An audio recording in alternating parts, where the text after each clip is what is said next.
Welcome back, everybody. I'm back with Dave for another episode of an as yet untitled series of videos where we choose one of Dave's favourite artists, or maybe in the future it'll be one of your favourite artists. Comment below if you'd like to see someone. And we get an affordable guitar and an affordable amplifier, which is sort of feel appropriate. So we've got a Jackson JS32 Dinky here, which comes in at about £280, Floyd Rose and 2 humbuckers. And we've got ye old faithful Boss Katana 100. But that's not the point of this video. The point of over here is it sort of just gives us a clean sound and a guitar that's kind of genre appropriate. Yes. All the action is happening here, where Mr. Dave is going to try and build a board of highly affordable guitar pedals to sound like, if you haven't guessed it already, Mr. Kirk Hammett. Tell me a bit. So why Kirk then? Why is he one of your favourites? What do you like about him? Kirk was that guitarist. Like when I was young and I first started playing guitar, I got into Slash first, and then like Kirk came along, like was doing these crazy like heavy palm muted riffs and that kind of thing. And I was like, that's so cool. And the way he used the wah pedal, I really liked it. I mean, everyone gives him flack for the wah. Too much wah, Kirk. But I really like it. And again, it's his thing. It was his thing to do. I mean, every solo he did had wah, but that was the thing that set him apart. Really, it's like much in the way Slash has his tone and everyone else has their tone. Kirk had his wah pedal. And what genre of the kind of Metallica era are we kind of going for here, do you think? I'm going to try and cover, well, not all necessarily, kind of just get a ballpark, kind of, maybe kind of black, kind of Almira mixed with a little bit of Master of Puppetsy kind of thing. But okay, so a little bit old school, but sort of probably more the boogie era than the cranked kind of Marshall era. Okay, yeah. Well, as you have probably worked out now, we have to keep a super tight range on what we can afford to buy. So our most expensive pedal of the day is the somewhat cliche, but then this whole video is, Boss Metal Zone. That's £99. I'm kind of hoping, not because I've got anything against the Metal Zone, I'm kind of hoping it doesn't win, because we've got some amazingly affordable kind of alternatives to that from Behringer and TC. These HM pedals and the iMaster and stuff, these are all around about the sort of 30 or 40 quid mark. Might even be 20 or 30 quid, you know, it's mad, isn't it?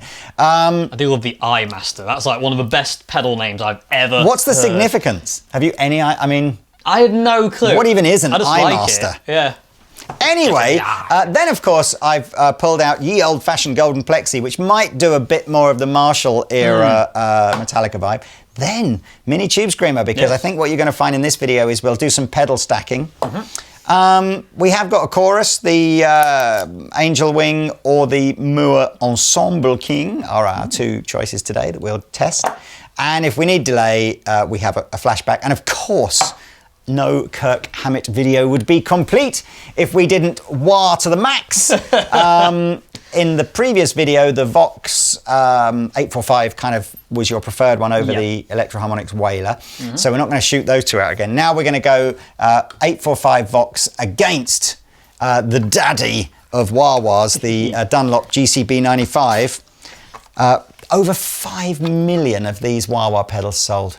Crazy, isn't it? That's I was one of them as well. I've got one of those. Haven't we all?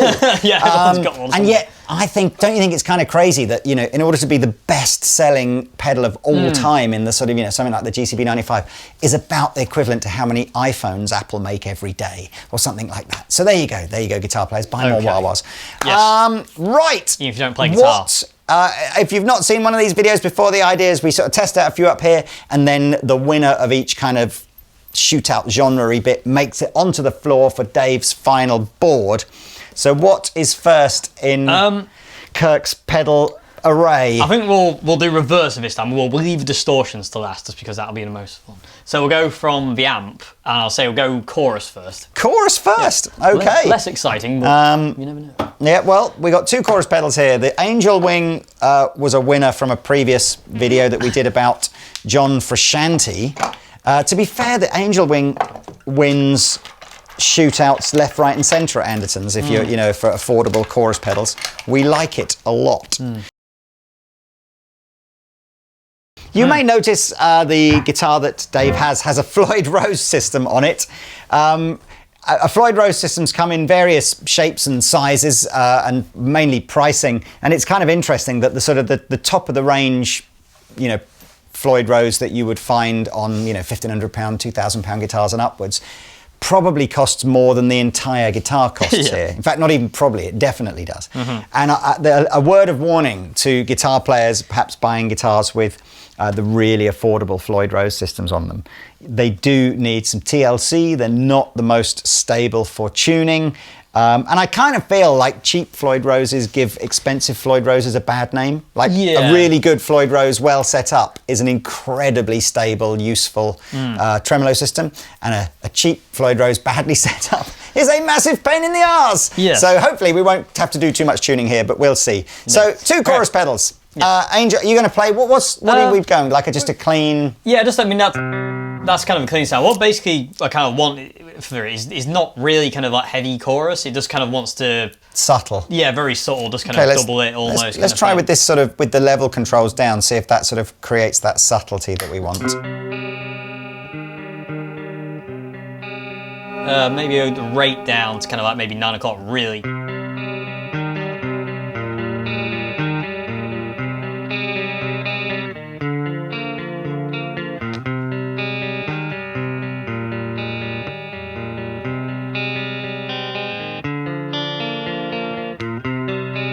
That angel wing it's just a winner, isn't it? It's just literally, it is the chicken dinner of every chorus pedal shootout when you're trying to buy a pedal on a budget. So anyway, okay, that's our first and simplest one. The distortion is going to be where it gets complicated. Yeah, that's going to be the fun bit.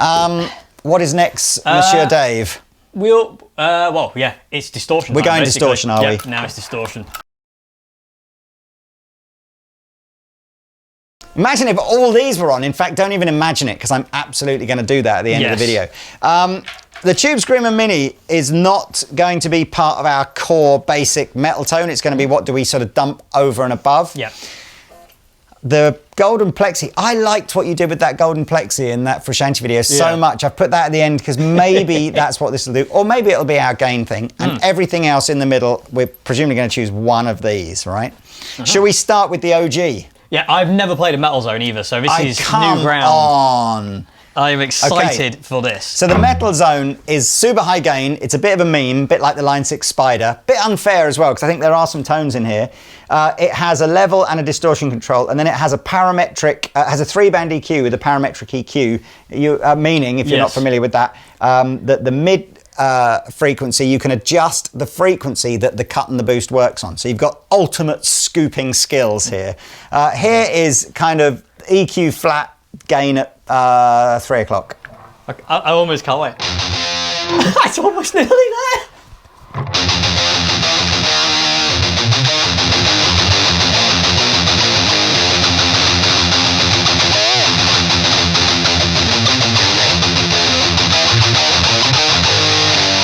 I love it. I want it. That's it. Video over. Metal Zone wins. What would you like me to do with the EQ? Anything? I don't know. I mean, if we scoop, I mean, do we scoop? I know scooping is for, the devil, right? But let's scoop. See what happens. We're going to go into Dimebag Darrell territory there, aren't we? It is us going in Dimebag Darrell territory. So it is. Okay, so we got plenty of really powerful EQ on this, so got to get it just right. Right, well, look, I mean, without doing anything, can any of the other pedals even come close? Now, the Behringer UM300 has the same set of controls, so we've got this sense of this parametric EQ here again. So if I sort of set this up with this sort of similar levels, let's see if the UM300 gets anywhere close.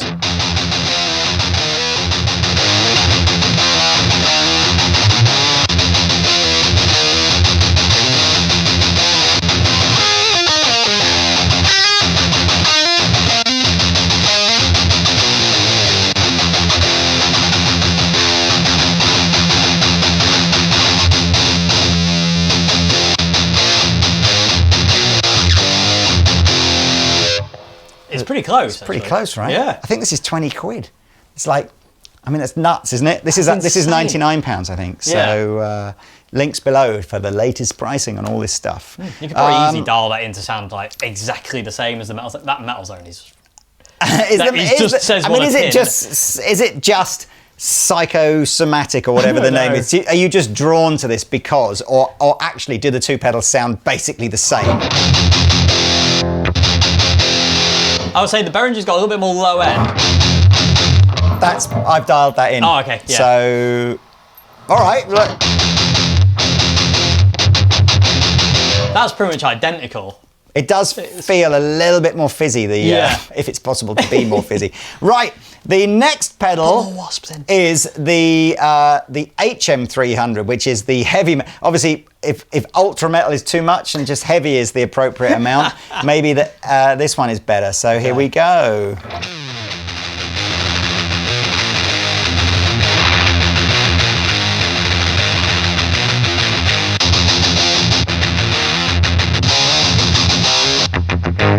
Not right at all, is it, this one? No. No, it hasn't got enough. No, it's not ultra enough, is it? No, and I can't even pick enough. That's enough. Keep playing. I'll just go between these two. Okay.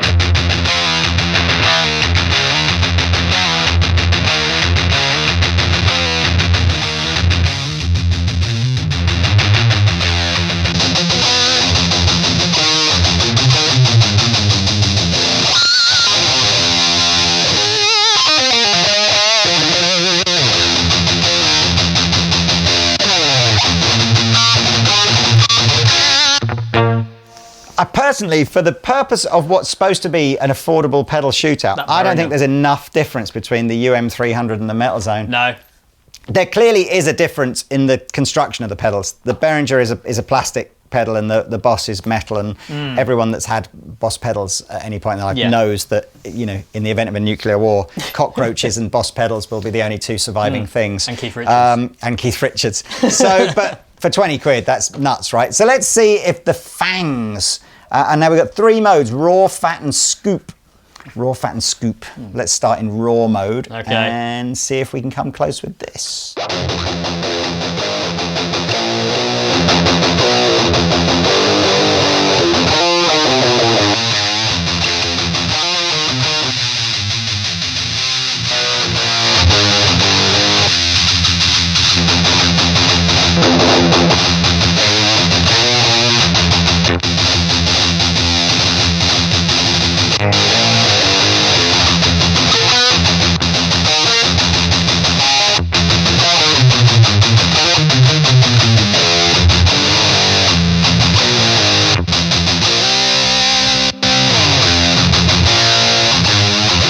It's not. It's pretty cool. It's that extra mid bit was insane.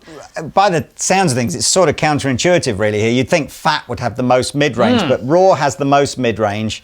And so let's just choose. I actually like this one the best so far, but it's your choice. But here we go. Raw mode. A bit too many mids fat in that mode. That's and close to scoop mode. Yeah, it's that middle mode. That's the one. Fat mode.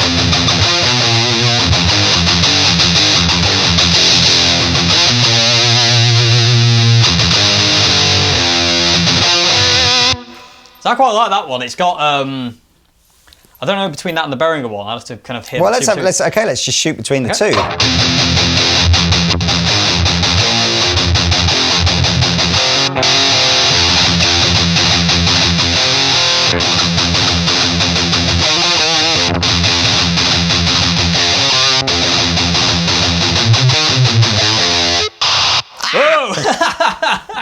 Amazing. I don't know. That's really hard to pick. They're pretty similar, aren't they? They are. Yeah. I mean, I like the physical. The Fangs one feels a bit more robust to me. It does. Whether it is a bit more definition on the sound. It doesn't have the parametric mid-range, but does it matter? Anyway, and lastly, and please again, Dave and I both want to know, what is the significance of a pedal called an iMaster? Is there? Oz seems to think it might be a Slipknot reference. Yeah. Who knows? Anyway, does it sound any good? No.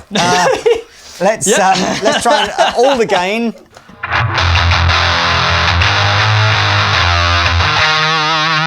That's really not Kirk. inspiring. Not No. Kirk, is it? Okay. It's quite stonery kind of thing. Yeah, right. Like Well, that was quick and easy, wasn't it? I mean, so apologies if you'd like to hear more about the iMaster, but not in this video. And then we're going golden plexi with lots of gain, so not necessarily metal, but you never know.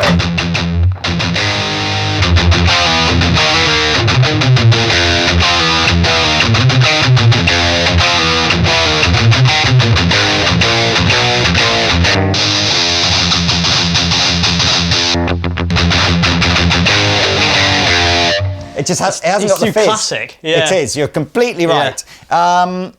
So, okay, I've got to push you on this one, Dave. Yes. Fangs, Metal Zone, or Ultra Metal? Can we go between the Fangs and the Ultra Metal again? Just for one more time.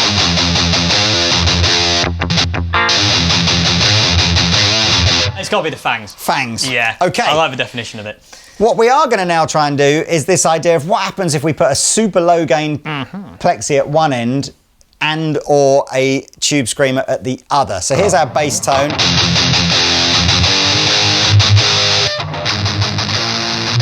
No, it does not like that. Okay, so Squeegees that it. into that. Yep. But this is probably a more conventional thing to do now. Tube screamer with low gain into the Fangs.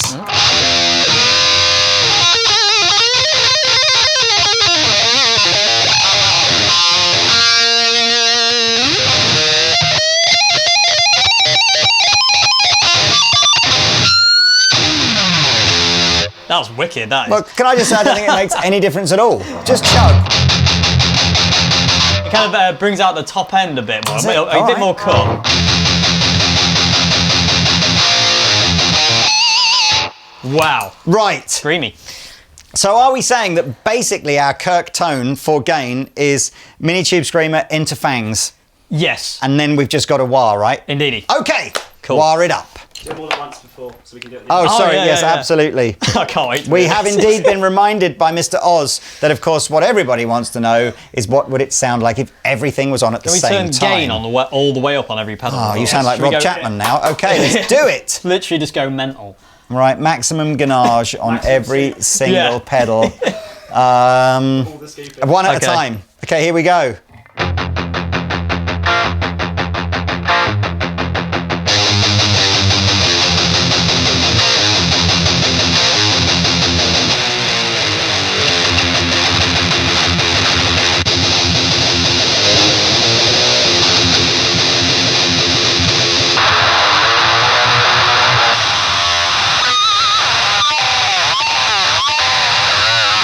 I didn't think the background noise was too bad. No, it was,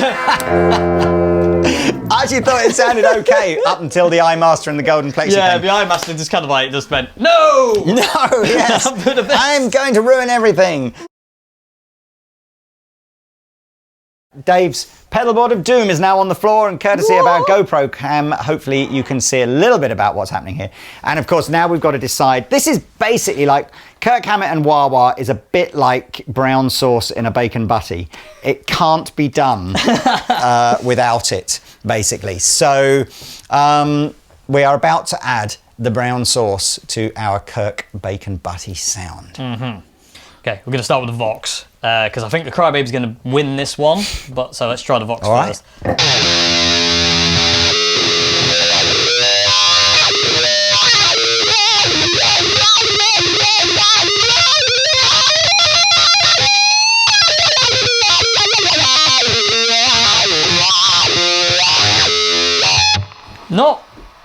Not actually not too bad. Not too bad. I thought it would be more wah-wah-y. I mean, did. Kirk has his own signature wah pedal by Dunlop. If you're an uber Kirk fan, that's quite a lot more money. So let's just have a look now, see how the Dunlop one performs.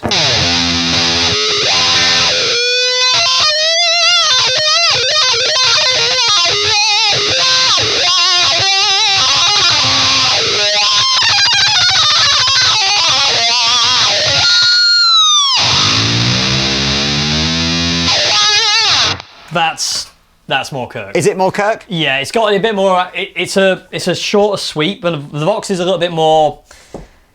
Jimi Hendrix a bit more vocal. The Crybaby has a sweeper, a shorter sweep that gives it a kind of you can go from low to high a bit quicker, like he does, so. All right. Yeah. Okay. Well, look. Let's unplug the Vox and take it out the chain, just in case anybody. Oh no, let's do that. Should we try Absolutely. that? Dual wah. Wah. Ultimate Kirk.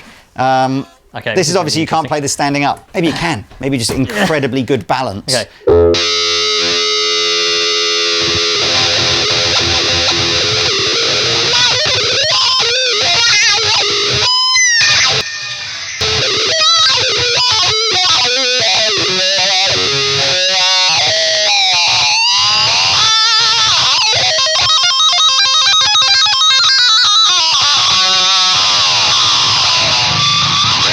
And I broke a string. That's perfect for the outtakes at the end, isn't it? And it really doesn't matter if you're playing Kirk Hammett stuff and the whole guitar goes out of tune because no one knows anyway what the notes are supposed to be. Hang on a minute. Right. Okay, Dave's just getting rid of the wah that we're not going to use, and our final thing here. And again, I'm not the Kirk aficionado that I sort of feel I should be. Are we adding delay? We could though. I mean, I remember getting a DVD of them called Cunning Stunts. Right. And he does this mad guitar solo where he does have a delay on it, and it's very subtle, but it's kind of that epic kind of 80s solo. Well, we basically only have the Flashback delay as our kind of currently our kind of most affordable delay pedal. So let's just whack that at the end, and we're basically good to go to see just how Kirky this whole thing becomes.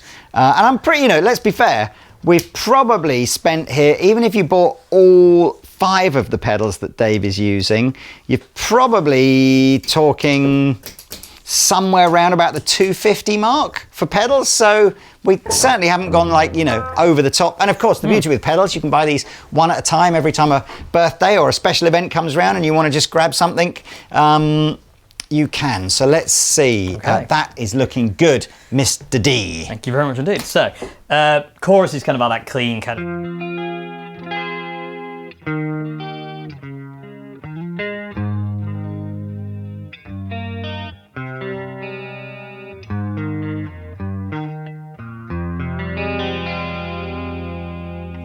of just the sort of thing. Just adds. They use the Roland Jazz chorus a lot, Metallica, for the chorus. Yes, they do. So that's that. Delay. So that's probably a bit too... way too much. Probably want a bit more... I would say it's probably around there. So we'll put delay on with the fangs and see what happens. Oh, and the tube scream as well.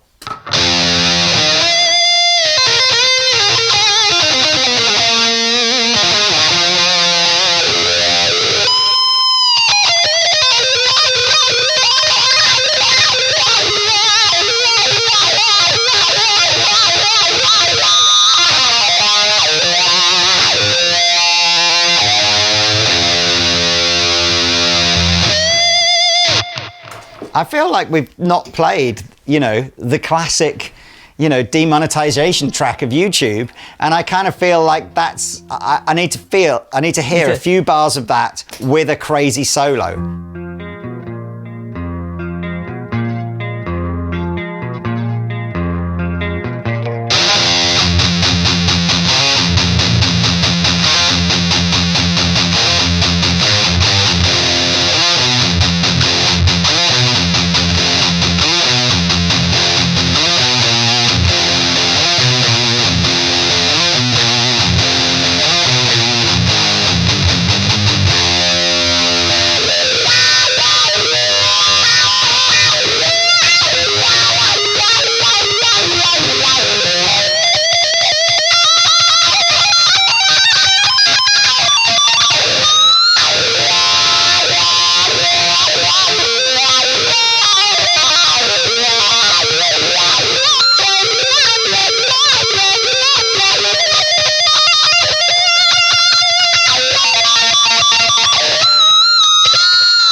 Man.